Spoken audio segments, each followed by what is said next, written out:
Dear student, आज का हमारा लेसन है अल्फ़ाबेट कंसोनेंट। लेकिन ये भी तो आपको पता होना चाहिए कि अल्फ़ाबेट कंसोनेंट जो है ये इंग्लिश का है या किसी और लैंग्वेजेस का है।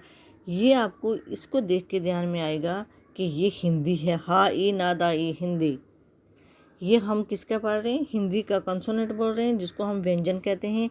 जैसे हम इंग्लिश में कंसोनेंट लेटर्स ABC की पट्टी को लेटर्स कहते हैं, यानी अल्फ़ाबेट कहते हैं। 2 टाइप्स की अल्फ़ाबेट्स हैं, vowel alphabet and consonant alphabet. अब उर्दू की हरूफ तहजी को हम ABC की पट्टी को हरूफ तहजी के अलिफ बे की पट्टी को हम हरूफ तहजी कहते हैं। इसी तरह हिंदी की जो पट्टी है, यानी उसको मैंने गाँव के बच्चों को ज़ीरो बेसिस से, यानी नर्सरी वाले बच्चों को अंडरस्टैंड करवाना है। तो प्यारे बच्चों, प्यारे नन्हे नन्हे बच्चों, इस हिंदी वाले लेटर्स को हम वर्णमाला कहते हैं। इसको कभी हम अल्फ़ाबेट नहीं कहेंगे, इसको कभी हम हरूफ तहजी नहीं कहेंगे। हमने हरूफ तहजी पढ़ी है, अल्फ़ाबेट पढ़ा, और वर्णमाला भी हमें आते हैं। हाउ मैनी टाइप्स ऑफ वर्णमाला? देयर आर 2 टाइप्स ऑफ वर्णमाला। 1 टाइप्स ये है और 2 टाइप्स ये चल रही है। लेकिन जब हमारी ये कंप्लीट हो जाएगी तब मैं बताऊंगी कि स्वर कितने हैं और व्यंजन कितने हैं, यानी वावल लेटर और कंसोनेंट लेटर।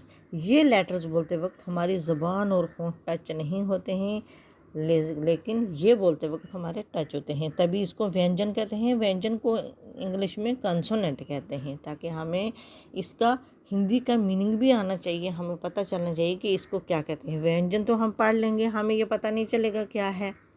प्यारे बच्चों, इसको हम व्यंजन कहते हैं।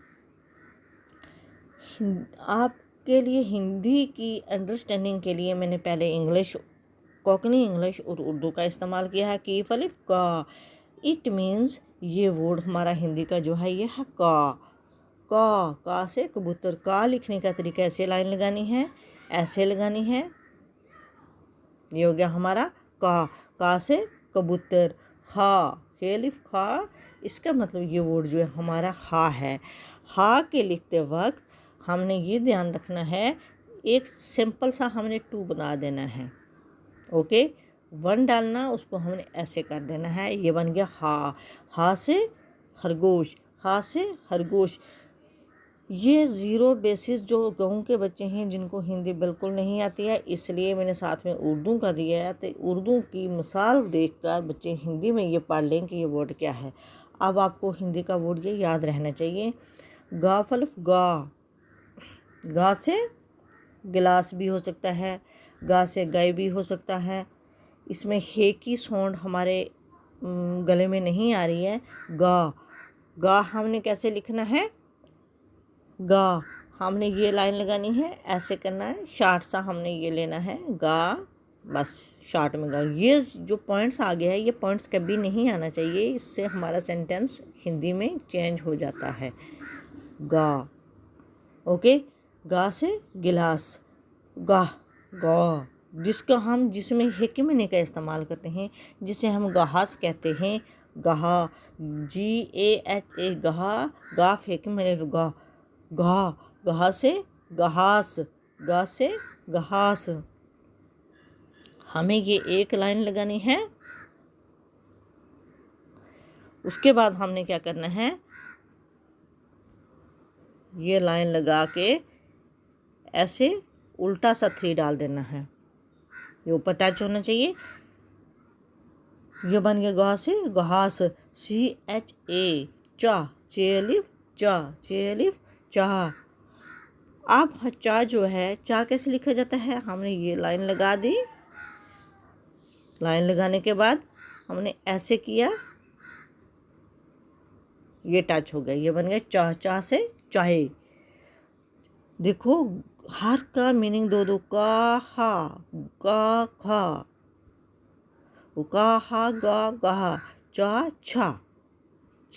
से छतरी। चा से छतरी नहीं बनती है, छा से हमारी छतरी बनती है। लिहाजा छा से छतरी के लिए हमने कैसे करना है? ऐसे करना। हमारी उल्टी 3 को ध्यान में रखना, यहाँ से नीचे कर देना। यहाँ से नीचे भी नहीं करना है, नीचे करने से हमारा सेंटेंस तो चेंज हो जाएगा।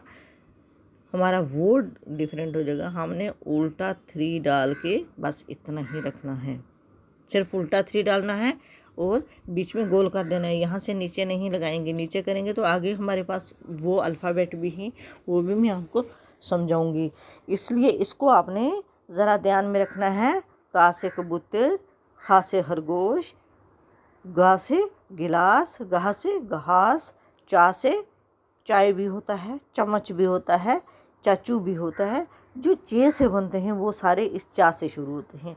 छा, छा से छतरी, छा से छतरी, छाल, छम छम, छा से छम छम। यानी चे हेकिमिन से जो भी वर्ड यूज़ होंगे वो इससे यूज़ करने हैं, चे से जो भी अल्फाज यूज़ होंगे वो इससे करने हैं, गहा से जो भी यूज़ होंगे वो इससे करने हैं और गा से जो बनते हैं वो इससे हैं। का से कबूतर, का से के, का से को, का से की, वो इसी से आएगा। बहुत सारे ऐसे वर्ड्स हैं जो का से हैं, बहुत क्या हमारी डेली यूज़ में आते हैं, हमारी डेली भाषा में इस्तेमाल होते हैं। खा से खरगोश, खास से ख़ानदान, जो भी खास से होंगे, खाकी हो गया, कोई भी ऐसा आप अपनी उर्दू से वर्ड लेना कि ये वाला वर्ड जो है ये खा से शुरू होता है, इट मीन्स हिंदी का ये वर्ड यूज़ होगा। जो गा से होगा उसका ये वाला यूज़ होगा। तो आइए मैं आपको हिंदी के जो पहले हमने पढ़े थे उसको हम रिवाइज़ कर लेंगे ताकि साथ साथ में ये याद रहेगा। आ, ई, ऊ, औ, ए, ओ, औ। आपको ये पता होना चाहिए, मैं आज आपको रिपीट नहीं करवाऊंगी, ये आपने खुद ध्यान में रखने हैं। हो गया आ, ई, ऊ, औ, ए, ओ, औ, का, खा, गा, घा, चा, छा। बच्चों आपको ये याद हो गए हमारे कितने वर्ड्स थे ये और ये मिला के। ये पूरे नोटबुक पे लिखने और कमेंट्स में ज़रूर मुझे बताना कि हमें इनकी अंडरस्टैंडिंग हो रही है, समझ आ रही है। और प्यारे बच्चों मेरे इस चैनल को ज़रूर सब्सक्राइब करें।